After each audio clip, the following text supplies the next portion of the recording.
May mga tao na matalino, masipag at talented, pero nakakapagtaka. Hindi sila umaangat, hindi dahil kulang sila sa kakayahan, kundi dahil mali ang paraan ng pagpapakita nila nito. May isang pagkakamali na tahimik na sumisira sa maraming oportunidad, at iyon ay ang pagyayabang. Hindi iyong halatang nagyayabang na mayabang magsalita. Minsan mas subtle pa, yung laging gustong patunayan na siya ang pinakamagaling sa kwarto. Yung hindi mapigilang itama ang boss sa harap ng ibang tao. Yung bawat usapan, kailangang maipakita kung gaano siya katalino. Sa isip niya, kapag nakita nilang magaling ako, mas rerespetuhin nila ako, pero sa totoong buhay, madalas kabaliktaran ang nangyayari. Ang mga tao ay hindi lang tumitingin sa galing, tumitingin din sila sa pakiramdam na ibinibigay mo sa kanila. Isipin mo ito, may mentor ka, tinuruan ka niya, binigyan ka ng pagkakataon. Pagkatapos, sa harap ng maraming tao, ipinakita mo na mas magaling ka kaysa sa kanya. Maaaring tama ka, maaaring mas maganda ang ideya mo. Pero ang tanong, ano ang mararamdaman niya?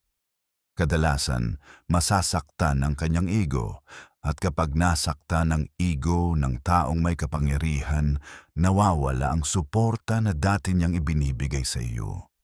Hindi ito tungkol sa pagiging plastik, hindi ito tungkol sa pagsipsip. Ito ay tungkol sa emotional intelligence, ang pag-unawa kung paano gumagana ang tao.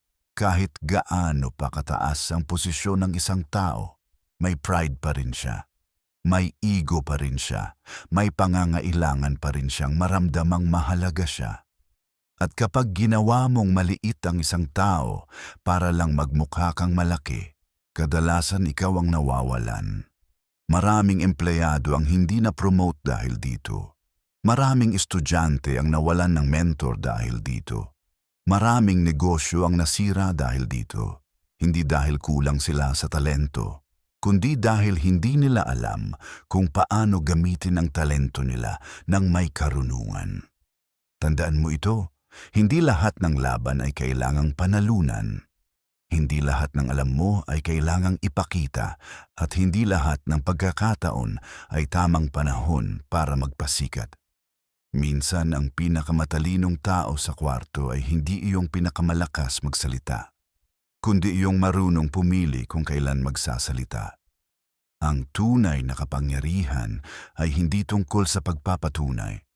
Ito ay tungkol sa impluwensya, at ang impluwensya ay hindi nakukuha sa pagyayabang. Nakukuha ito sa respeto. Kapag marunong kang magbigay ng kredito sa iba, mas nagtitiwala sila sa iyo. Kapag marunong kang magpakumbaba, mas gusto nilang tulungan ka.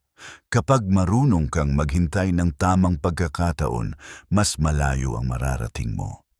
Kaya sa susunod na gusto mong ipakita kung gaano ka kagaling, itanong mo muna sa sarili mo, makakatulong ba ito sa pangmatagalang layunin ko? O baka naman pinapakain ko lang ang ego ko sa sandaling ito?